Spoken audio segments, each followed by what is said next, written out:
Welcome to a special edition of the Evolution podcast. Just me today, as I'm missing my partner Dinka, but she is resting up and we'll be back for tomorrow's Evolution Summit. Today, we also have Vetzel Sud for the summit. But this is a quick little 1 hour special edition of the podcast where I get to talk with Karen Falkenberg and her partner Ryan from a Limitless Future, a Limitless Health for your future. Sorry, for their school community. Hey, Ryan, and hey, Karen, how are you? Good. We're good. We're good. Awesome. Really awesome. We did not plan these awesome colors, but they look great on screen. Oh, So that's nice. we did not. We did not. I think you wear this in the summertime. Yeah, this is nice. Nice to meet you. Yeah. I like it. So usually I get the cheat and I have the Ryan, what is your last name? Usually it tells me down here and I don't have to Oh, remember. What was that? Queen. MacQueen. Ryan McQueen. Ryan McQueen. And you two teamed up and you guys have the school community. And also just walk me through who is Ryan McQueen and what do you do? Yeah. So okay, who is Ryan McQueen? Ryan McQueen is a has always been the same guy, but has gone through quite a few turns, zigs and zags. So uh, Ryan McQueen now is a person who is um very passionate about what movement and nutrition can do for someone's life. What it can do, I mean, it can completely revolutionize someone's entire life, and that's what it did for me. So I'll take you back real quick.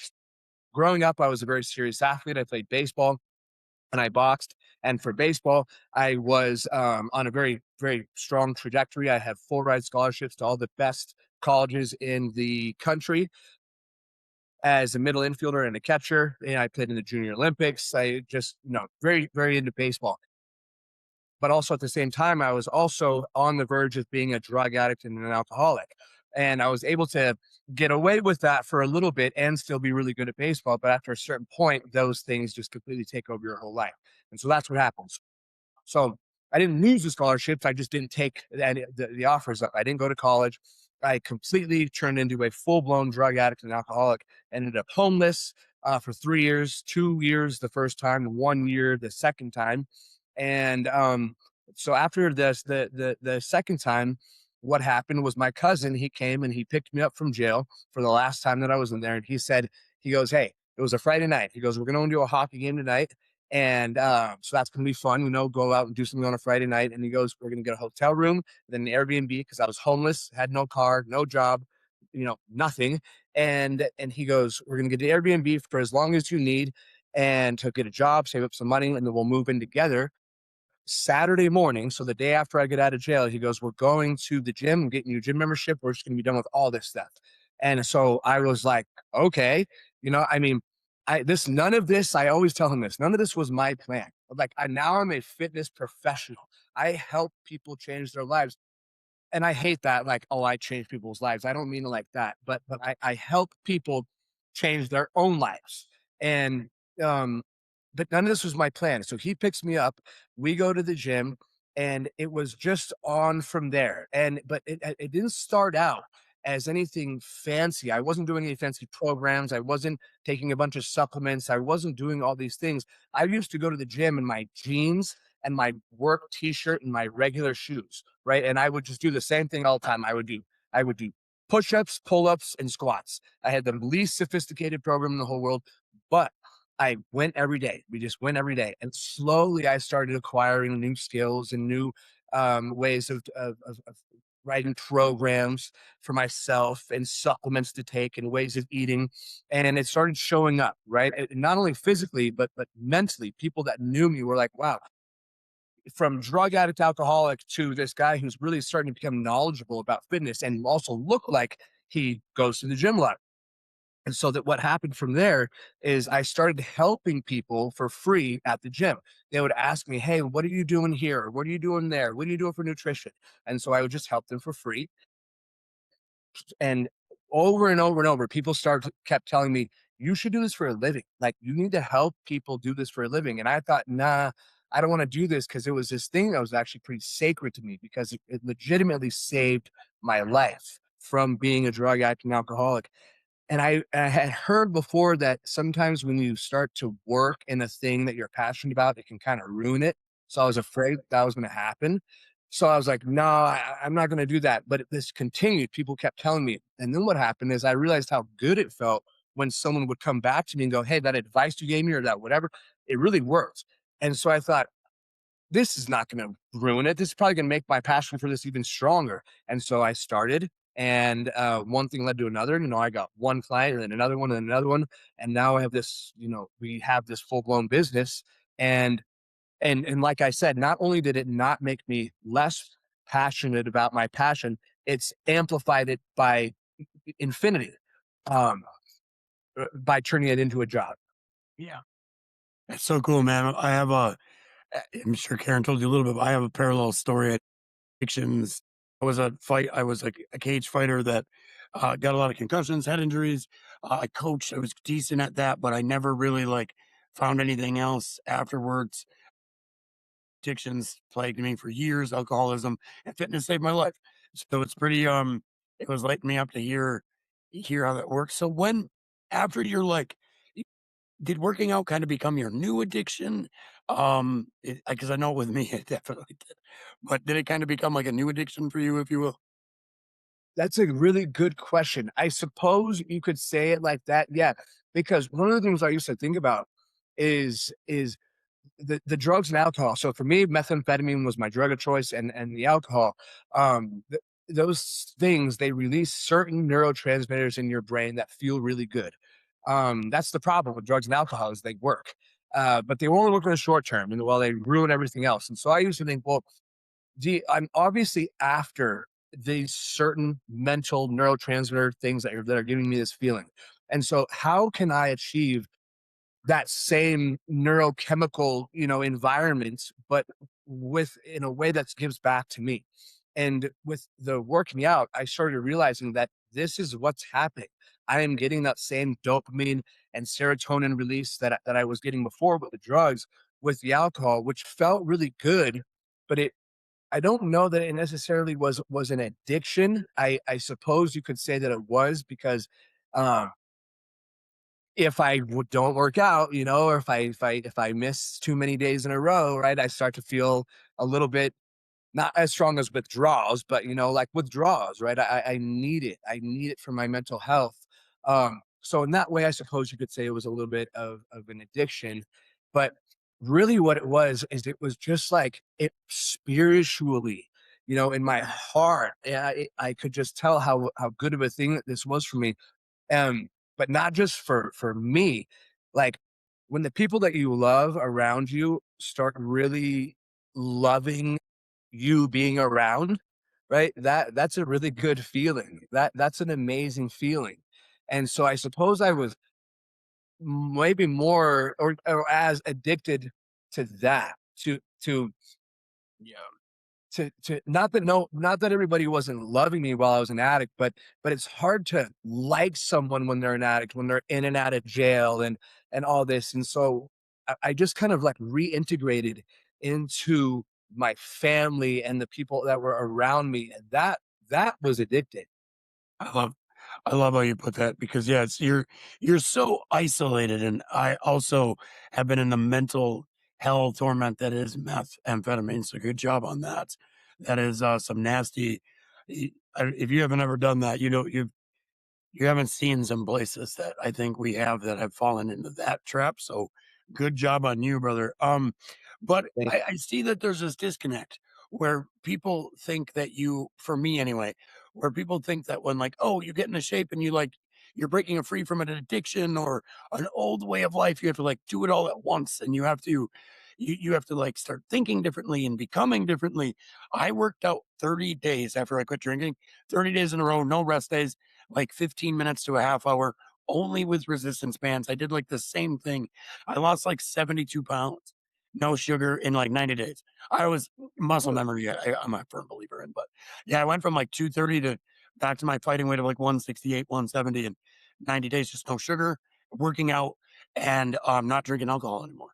And it was nothing like I didn't do it. But then after that, that's when I went back to the gym. I'm doing a split. I'm back to learning about progressive overload, doing this, doing that. So, do you believe that in your journey and maybe others you've seen, is fitness, is working out balancing your hormones, getting your body moving. Is that the first crucial piece to breaking addiction? Man, that's such a good question. And because I think that it is, I think that it can be different, a little bit different for each person, but I would say that and just because it could be a little bit different for each person, I would say that for sure it's a good place to start for every person. Yes. Yeah, because um I needed something to focus on, something to like with one of the things like with methamphetamine, for example, is it makes you focus. I mean, even though you're focused, you're running around in circles, you got a million things going. You never finish one, but you got a million things going, right? You're focused on something. That's what I needed. I needed that. I needed something to really dive deep into and learn about and continue learning about it. Like so the more I would learn about it, the the the further I could see on the horizon, right? So I would get to one horizon and then I could see further than I could see before. And then I would get to the next horizon and I could see further. And so that feeling for me was really, really what kept me coming back to it. So for me, it was a great place to start as far as breaking the addiction. But what I wanted as far as breaking my addiction goes is I wanted to be the thing that I could not stand anymore, is that I couldn't be counted on. So that's the thing that I see that's different for each kind of person is what's the straw that breaks the camel's back? And for me, I couldn't be counted on because it was like, oh, I'm in jail again. So that was the thing that really snapped in my mind where I was like, I cannot do this anymore. I need to be this better person for me, of course, but for the people around me, because there's nothing worse than when the people that just love you and want you to just do so good are disappointed in you. That was the worst feeling ever to me. And so as far as the movement goes and eating right, that stuff is so important, but it's like, but something has to get you to that point, right? What gets you to even want to do those things? And yeah, you gotta have that anchor, right? I had to have my why. I was done sitting in jail cells and being an okay father and doing a lot of I was done having regrets, right? I wanted to one thing at a time, be proud of myself for something, which then like garners confidence, like you said. And here you go. Now you're out for the races doing more, which has led you to now you work with Karen, you help others, you guys have a thriving fitness business, right? So you go from rock bottom to kind of the top of the mountain. Explain kind of that process, how you got to where you are now. Totally. Yeah. So I'm a personal trainer now, and I'm helping people as an individual, right? I'm working at a gym, and I got a good amount of clients. And let's see, Karen walks into the gym looking for a personal trainer, and I happened to be the guy. That was the whole thing. That almost an encounter that almost didn't happen, but it's ended up being me as the trainer to her, just client trainer relationship. And but we immediately hit it off too. We just became homies immediately. And Erin, and you probably know, has a background and an expertise in education and how people learn, right? So she has a PhD in education, so she's an expert in how people learn information.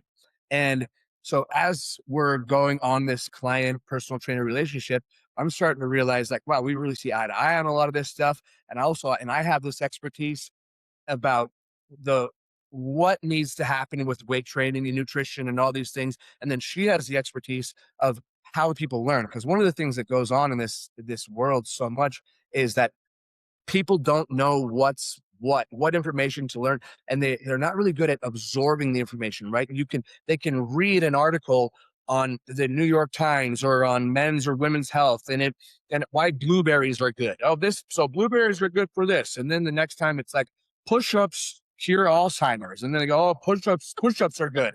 Right. And so now they're doing push-ups and eating blueberries and then just all this random shit that's put together, but they haven't really synthesized any of the information to create a whole program that they can count on. Because Then the next time they're going to read in the next article that blueberries are, have sugar in them, and they go, well, sugar's not good, so blueberries are like that. So now they don't eat blueberries anymore, right? And push-ups are bad for your shoulders, so they don't do push-ups. And then so the next thing, because of that, Karen being an expert in how people learn, me being an expert in the what to do and the how to do it, I was like, well, if we combine forces, we're like, I mean, we're like the Batman and Batman here, Yeah.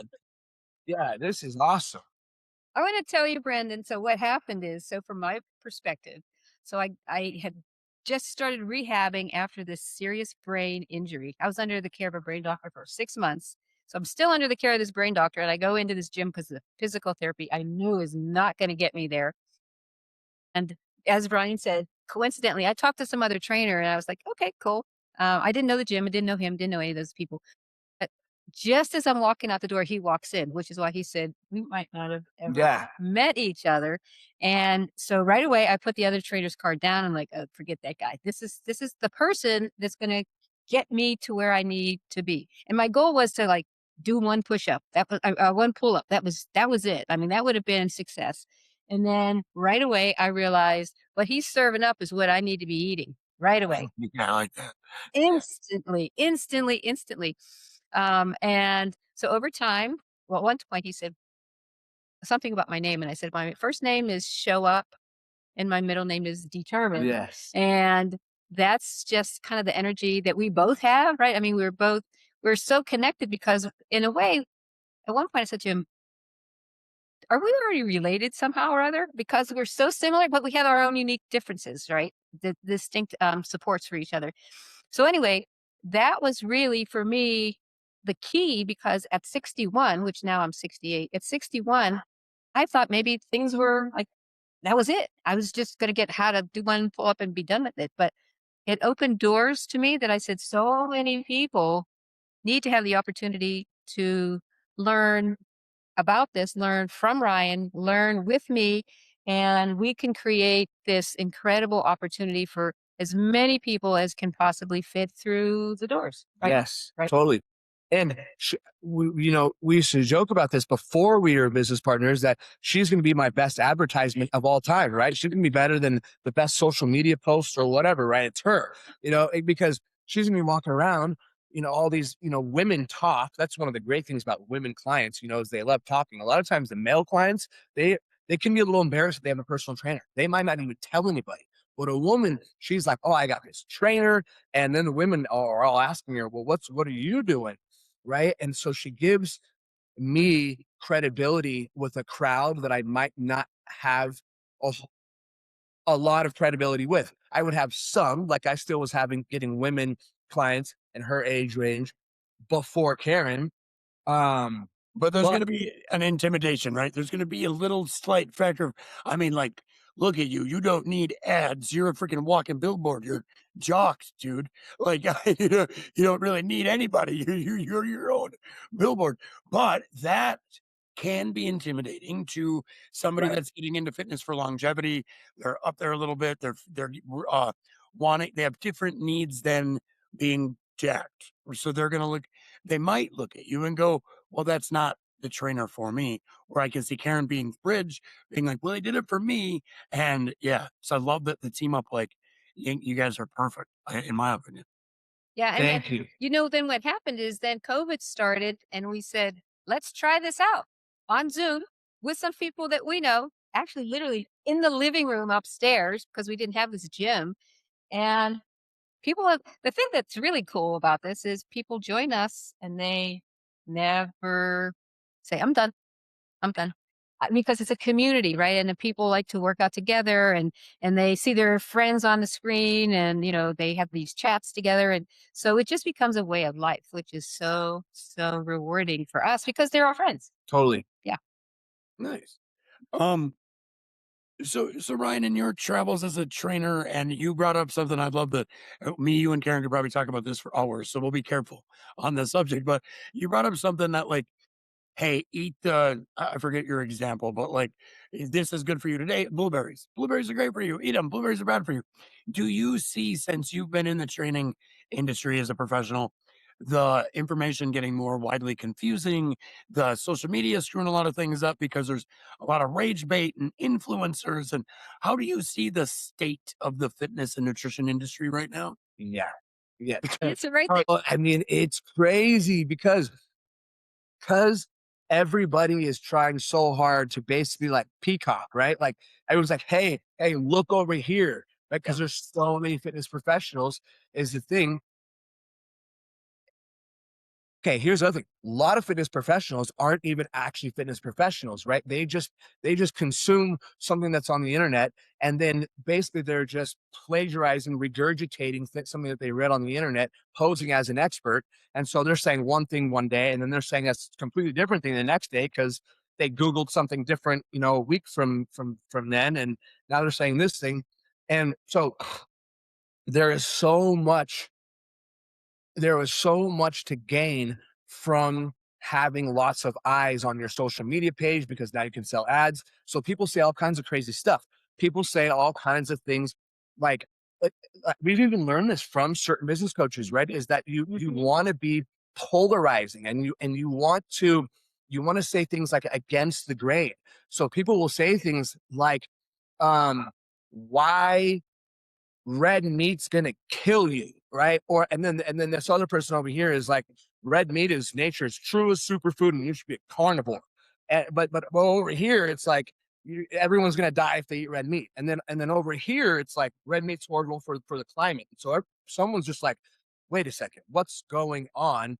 But what they are not realizing is that these people have business coaches, and business coaches aren't concerned with the health of some stranger who's trying to get healthier and is on the internet, right? They're concerned with their client getting lots of eyes. And so they teach them, well, this is how you get lots of eyes, which trickles down to the potential client or just the person who's trying to get information on the internet being very confused.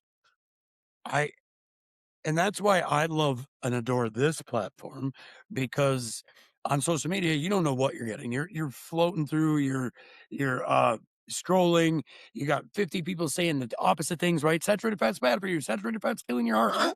Be on a carnivore diet. This and that, everything is so contradicting. I love this platform for actual um learning, growing, action, implementing programs. You and Karen, which we're going to get to here in a second, you and Karen have an amazing 12-week program that you guys implement throughout your school community. That kind of stuff, when you know what you're getting. I show up to your school community, I know I'm getting you and Karen.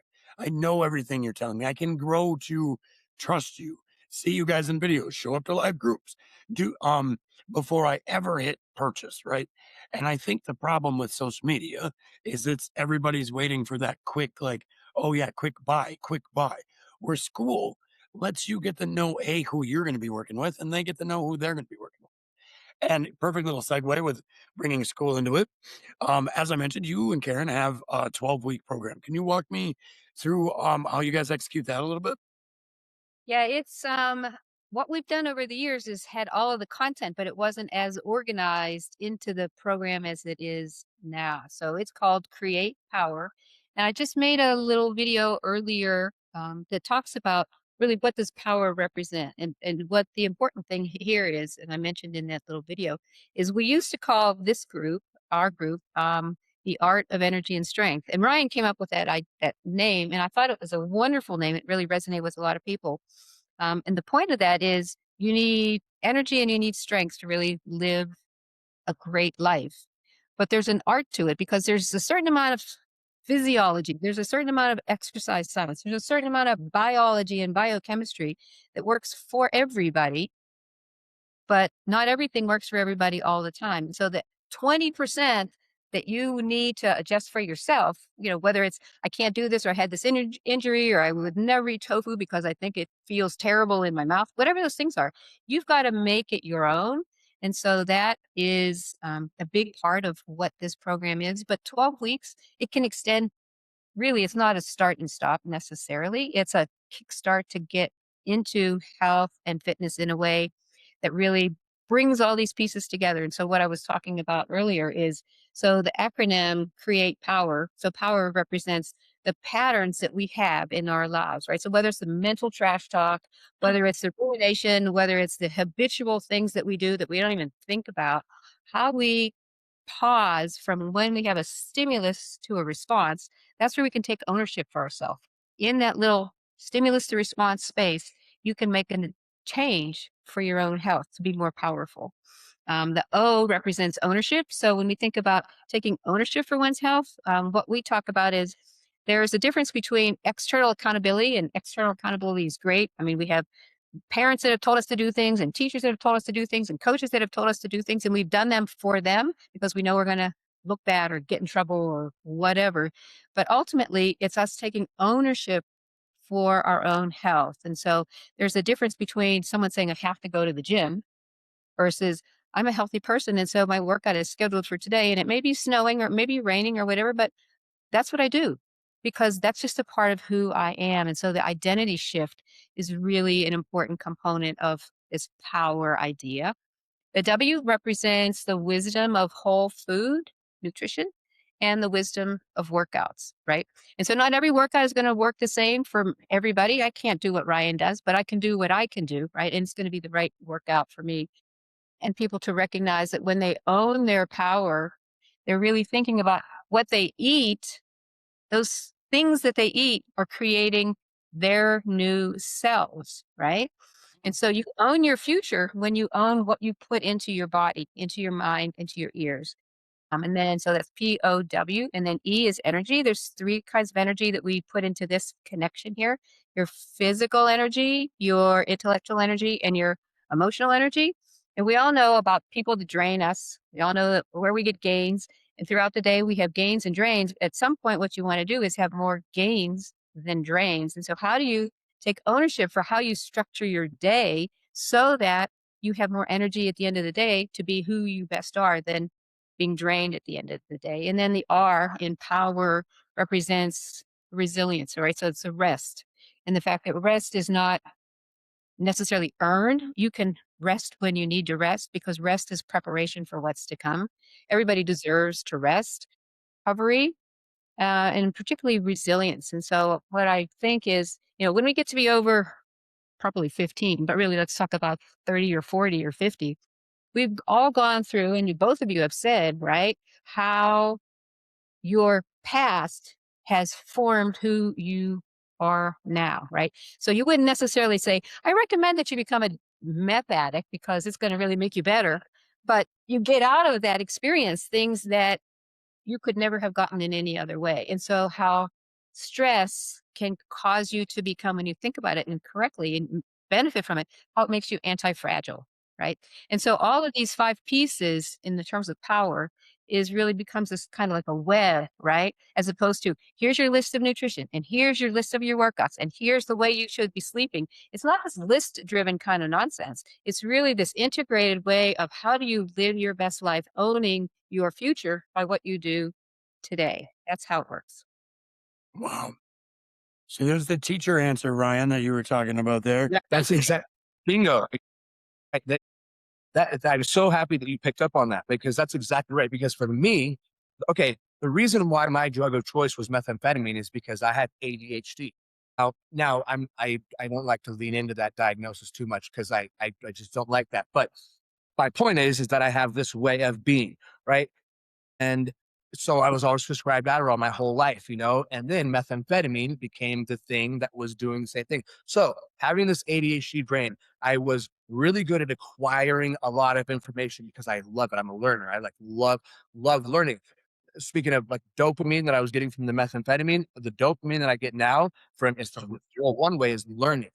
But the thing is for me, I have all this information and it's someone's over there, someone's over there. Some of it I forgot about in a box over here. Right. And then, so combined with Karen, and it's like, oh my gosh, now everything is like, it's like in one of those jewelry boxes that women have, all the little drawers. Oh, my necklaces are right here. My rings are right here. And this is right. Everything's, I'm like, oh, it's all like, the labels and everything. So it's perfect. Yeah. We make spread a good. pair. You Yeah. really do. So she gave the teacher answer. What are some of the nuts and bolts mechanics of the fitness and nutrition aspects of the program that you guys run? Yeah, go ahead and tell 'em. So, one of the reasons why things are so confused is because people have a lot to gain from certain modalities of training or certain protocols, diet protocols.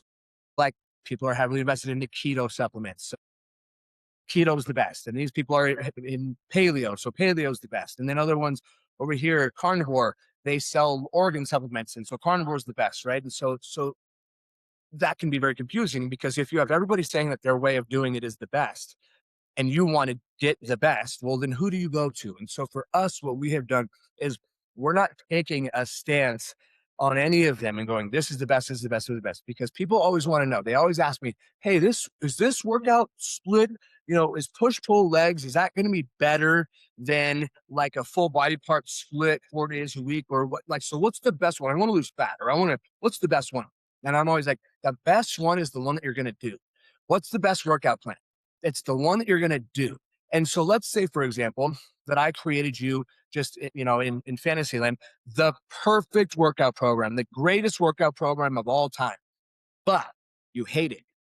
If you hate it, you're not going to do it. If you don't do it, it's not going to do anything, even though it's perfect. So it has to be one that's that's a mix of both. That is, scientifically, not scientifically, but well, scientifically, but also just proven to work because it works for a lot of people, but also too that you'll do. So it has to be that little bit of a mix. And so that's where we're at. We are personal trainers. We are personal health coaches, not cookie cutter. So that we really bring back the personalization into our programming. And the other thing too with nutrition is, well, okay, well, what about should I be doing keto or carnivore or what? Well, what nutrition plan will you do? What diet will you follow? That's the best one. And so since the best one for you might be paleo, it might be keto, or it might be none of those. It's Vegan. just their certain way of eating, vegan, totally. Well, we have to figure that out. And once we figure that out, what we understand are the fundamentals, the underlying principles of how adaptation occurs, whether that be adaptation as far as fat loss or adaptation as far as strength gaining or, uh, getting ripped or whatever it is. We completely understand those fundamental principles and how those things happen, so we can apply those principles to any one of these diet and nutrition plans or workout programs. Like, right, so we have the common denominator. This is what works, and then the numerator, what goes on top, is this workout split and this nutrition protocol, right? But no matter what, this common denominator is always the same, and that's from years of being able to, like I said earlier, synthesize information, understand what works, and combining it with the brilliance of Karen. So that's how it works. I love I want to everything tell you a about little that. I want to tell you a little secret about Ryan when I first met him. So, one of the things that is true about both of us is we are insatiably curious about any and everything. So, there has never been a time when we ran out of something to talk about, Right. ever.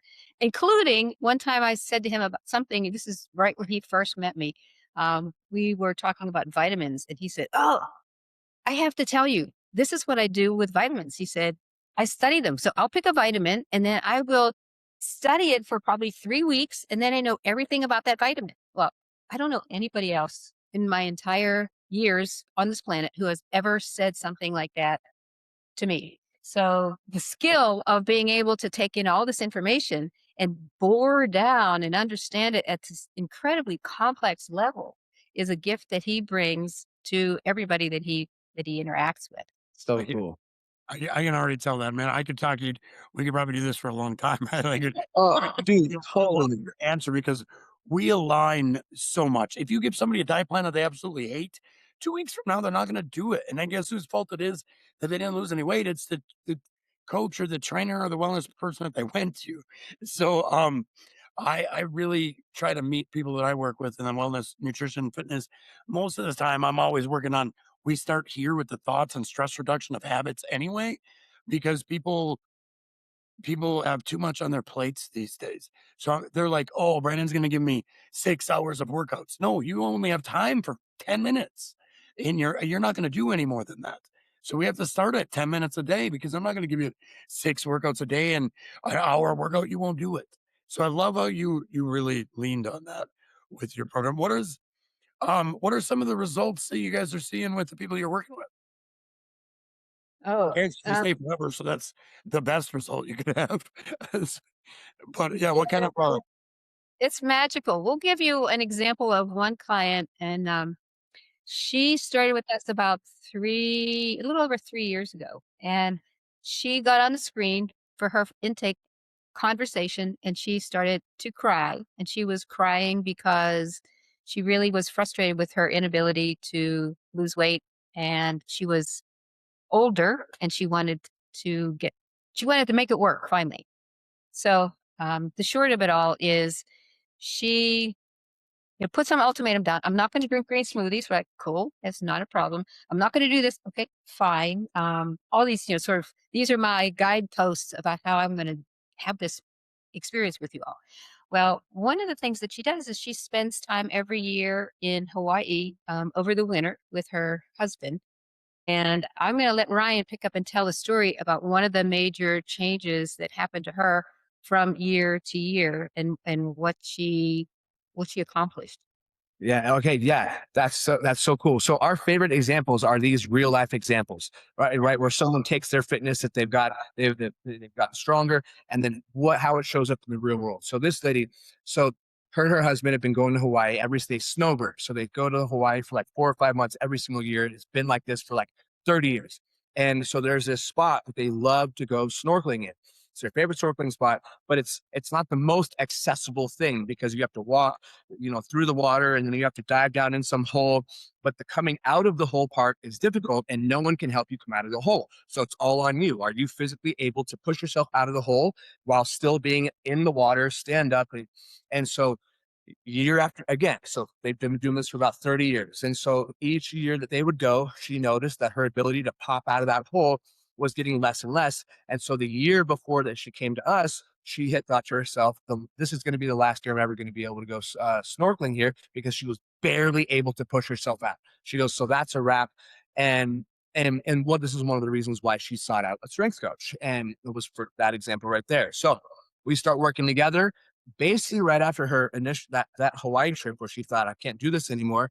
And for that year comes up, they're going to Hawaii again. So they go to the scuba diving spot. She's like, I feel like I could, or snorkeling spot. I feel like I could maybe pop out. I've gotten a lot stronger. She goes, I have never popped out of that hole faster in the entire 30 years that we've been going to this spot than I did this year. So better than the first year, right? She goes, I was able to just boom, shoot out of that. And now every single year, she actually just went back. I was talking to her yesterday. I was like, have you guys gone to your spot yet? And she's like, no, they've only been there back in Hawaii for a week. But she's like, but I, can't wait to go. And this is 3-4 years ago that she's every year that she gets to do it. And not only that, but she does all this other stuff too that she I mean, she sends us pictures all the time of this favorite article of clothing that she got when she weighed this much that she wasn't able to wear and she shows us she's at a party wearing this beautiful article of clothing. Like just so many examples. And those examples are true for all of the women. And there's nothing cooler than that as far as an occupation goes. For me, for us, first to like just get a random text message of this person who's so happy with how their life is going. I mean, what could be better than that? Like, and so that's the fun thing is that everybody knows how good it feels when something good happens to you, but we all get to celebrate each other's wins. So when something good happens to her or to any one of that same thing happened to us, right? So which is the coolest thing ever because we get to amplify the things that happen good to us by so many because of these people.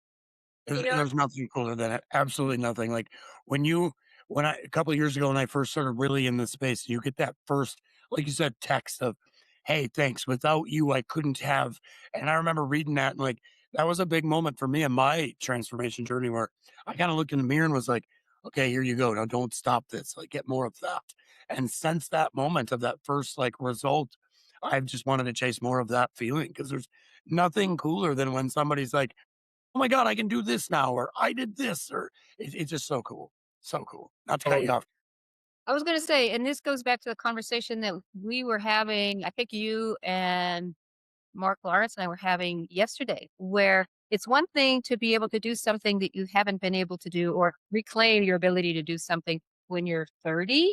But when you are over 50, you know that time is shorter. And if you're not attending to your improvement, you literally are going downhill and will be unable to do what you want or used to be able to do that you really love. So you have to be able to open up more doors for yourself by becoming stronger and have more energy, have more power to be able to live the life that you really want to live. Because otherwise, you're going to end up in a situation where you're in a walker or you're sitting on the couch. Or we have a client who's just very vibrant, but she was told by her family at 50 she needed to get herself a rocking chair and sit out on the porch. And she thought that that was what was expected of her. And now she's like, she wouldn't say F that, but that's what she has said. F that. I'm like, that is not my destiny. I want to control my destiny as opposed to letting things happen to me that I'm now reacting to. That I think is what's so also really cool about working with people who are over the age of 45. I say it all the time. It's why I go to the gym when I work out in the mornings, like hitting at like 4 or 5, because I'm like at 40, I'm like the youngest one there. And I push my like I love that. I hate that like teenage 3 o'clock, like all the college kids. I like working out with 60, 70-year olds jacking weights more than me, pushing me. That's what I like. Totally. So cool. um, Ryan, we only in honor of your time, we don't got too much time here left. So I was curious as we talk, what would you tell somebody in like the throes of addiction, doesn't think they can turn their life around, that they're just gonna be this way? I mean, look at you from meth addiction as one of the worst crippling things that you could be under. And now you're here standing helping other people. What would you tell somebody in that like dark place? Yeah, totally. Gosh. And yeah, I'm going through that right now with a very close person in my life. And um is aim small, right? That's what I would tell them is really, really aim so small. Like even to the point where you might even say it's embarrassingly small. Um, because if you don't, then you can really start to feel like it's hopeless. And what I mean by that is, so if someone were to, and this has happened to me recently, someone were to look at me and they go, you know, I've got this beautiful wife and I've got this beautiful daughter and I've got this thriving fitness business and I'm in really good shape and all these things. And they go, well, and I'm a drug addict. Like w- the distance between us, it's like we might as well be at opposite ends of the entire universe, right? It's Yeah. impossible for me to even consider summiting those heights, and and of course it is if you look at it in that way. But that's what I'm saying is aim small. So like with my cousin when he came me up from jail, I remember. So he picks me up. We go to the game the next morning. We had to get some food, and we go to King Supers. We go to the grocery store, and he's like, get whatever you want, you know. So I picked out some food, and I always remember him perfectly taking out his wallet and taking out his debit card and paying for my food and his food. And I remember thinking, that's the goal right now. The goal is getting a debit card because I didn't have a debit card. I didn't even have a bank account, right? I was like, I just want to get a debit card because I don't even have an ID right now. So, so that's the goal. That's kind of that can be feel a little bit embarrassing. Like, God, look at my cousin. You know, he's like paying for my food. He drove us in his car. You know, buying my Airbnb. He bought my all this stuff, right? And but I was like, debit card. So, okay, what do I have to do to get the debit card? Well, I got to go to the DMV. I got to get an ID. And then in order to have a debit card, you have to have an ID. You have to have a bank who's willing to, that who trusts you to hold your money. You have to have money. In order to have money, you have to have the job. And so I just was like, aim small. And that might feel embarrassing, but that's okay. So telling yourself that you're okay with an embarrassingly small goal. And in fact, to expect your goals to maybe be embarrassingly small. Hopefully they're not. They might not be. You might not feel embarrassed, but I think planning for it is a good thing because at least you're setting expectations. Like, look, I'm here and I'm just trying to get here. So that's what I would tell them is aim small because this is how it works. Like I said, I was going to the gym and doing the same thing every single time in my jeans and my oily work boots and my oily shirt, right? Not at all a sophisticated program. But I just went. And that's what I would tell them is just aim small. At that time frame, if someone would have showed you a picture of what you look like now, would you have believed them? Oh my God. Oh, right. Totally. Dude, I used to live on top of a grocery store in a sleeping bag, or I mean, I had a tent up there with a sleeping bag in it. You're right. This is where I lived. And so I'd have to sneak up to the top of the grocery store at night after it was closed. So no one ever saw me get to my spot, right? So I didn't bust my spot. And it was really like a hard spot to get to, too, like where there was no HVAC, because I knew if I stayed where the HVAC is, I could get caught because people work on that shit, right? So I'd get to this spot. And so this whole life of living this way. And I think back to being that guy on the roof. If someone were to come up and be like, hey, bro, check this out. Here's a video of you. Here's this podcast. And show me this podcast right here of me. I'm teaching people how to get healthy. I'm helping people change their own lives, right? Like that would be unfathomable. I was like, who would take health advice from someone who's a meth addict who, right, is just consuming alcohol from the second he wakes up every single day? Nobody. But that's the same guy, same dude, you know? And then just one embarrassingly small step at a time. I always say that identity isn't stagnant. I always thought it was. I thought like I was the addict. I was the injured uh, person with brain health, brain injuries. I was mental health diagnoses, ADHD. I used to link to diagnoses, right? I was something. But until I started taking tiny actions to improve who I was, I never believed that I would be anything different. You were a testament of identity isn't stagnant. You were the drug meth addict living on top of the roof, and now you are the badass fitness professional that helps hundreds upon people all over. So it's like you can be whatever you want. And I think when we're numbing ourselves in addictions, when we're drinking up, when we're not loving ourselves and we're waking up and drinking the alcohol to feel something, we could never imagine that we're going to be anything different. But like you said, keep it simple. Something funny we were talking about earlier is like how watch out. There's professionals Googling stuff and watching stuff that doesn't make sense and putting stuff out to like get your attention. If you want a little way to find if your professional is good in the fitness and nutrition world, if they say start simple, start small, meet you where you're at, if they don't just give you a program and go, here, you have to do this, they're doing something right. And you two are epitomes of that. That's so awesome. Thank Thank you you. so much. And that is such good advice. That is such a good way of kind of sifting through the endless choices, it seems, fitness professionals. That's really good. Yeah, if the fitness professional cares about their program and what you're about to do, they care about their program and what you're about to do, meaning the sale. If they care about you where you're at before you've even entered their program, that's how you can tell that hey, they want to know about me. Their program helps, but that's not what it's all about. I'm the result. And I think that's very something a lot of people don't understand. There's so much mud of information. I have the best way to do this. If you do pull ups like me, you're going to have the best shoulders. But really, no, you need to do pull ups like you.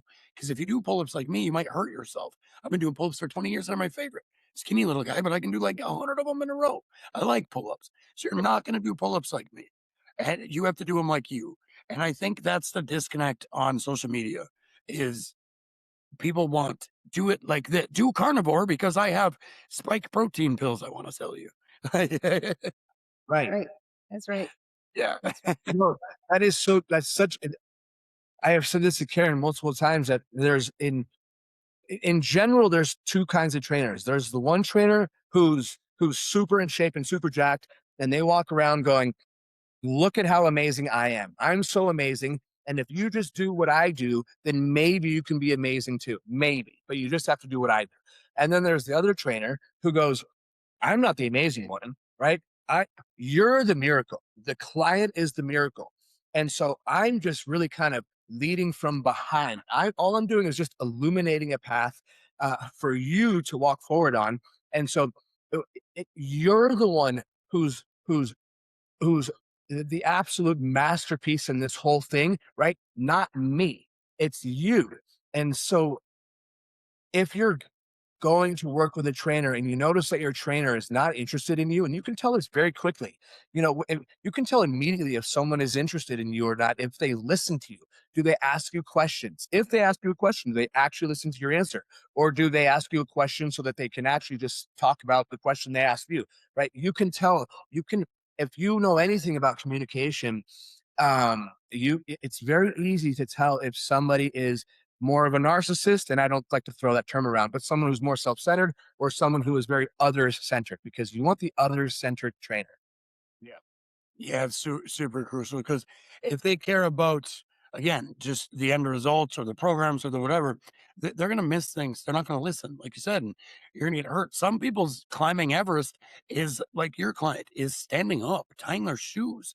Like that's their climbing Everest. And they're not gonna, they're not gonna start a 24 week, no sugar. You got to do this, and that. That person just needs to one step at a time. And so I really love that you guys do that. A lot of people know this is a school-based podcast, so a lot of people know that they can find you and Karen's teachings, videos, programs, and Health for a Limitless Future. But where else on the internet or wherever can we find you? Our website is a good place for information, and it's just the name of our business, Tiger's Eye, TIGERSEYE.life. So there's no .com, none of that other stuff. It's just tigerseye.life. Ryan, it's been an absolute pleasure for you joining you. I've known Karen for a while, knowing your story and being like, "Ooh, my story's a little resonates," and it's even keel a little bit there. But now getting to talk to you, seeing where you've come from, standing where you come from and where you are now, man. Congratulations. It's been a pleasure to get to know you. Thanks for jumping on here today. And guys, go to Health for a Limitless Future, find Karen and Ryan because the stuff they teach, like I said, you want good trainers that start you where you are, go find them. Ryan, before I let you leave, though, I'm going to ask you one question, and I can't wait because of your story. What does evolution mean to you? Wow. Yeah. So, okay. Super cool. That, that that's a really cool question because, yeah, although I have evolved big time, I also am the exact same guy that was a drug addict and alcoholic and lived on the roof. Um, and so evolution is keeping the things about yourself that are awesome and then disregarding the things that are not useful, right? Just like nature does, just like happens in evolution, right? Through just selective breeding and all of these things, right? The traits that are beneficial, like having stripes, right? Well, this is better because you can, right? Those are kept and then strengthened, and then the ones that are not are disregarded. And we can do this in our own lives, right? It doesn't have to take generations. It's not going to happen overnight. Like again, right? Aim small, but what evolution is really looking at yourself too. Like if you're not doing good, you have to realize that you're not a piece of shit. And I say this as someone who didn't realize that, and as someone who truly believed that I was absolutely a piece of shit. Period. Bottom line. You couldn't convince me otherwise. And but you're realizing that you're not, and that there are actually amazing things about you. And so you want to keep those things, and you want to identify. You want to identify those things, and you want to lean into those things, and use those things as the fuel to move you forward.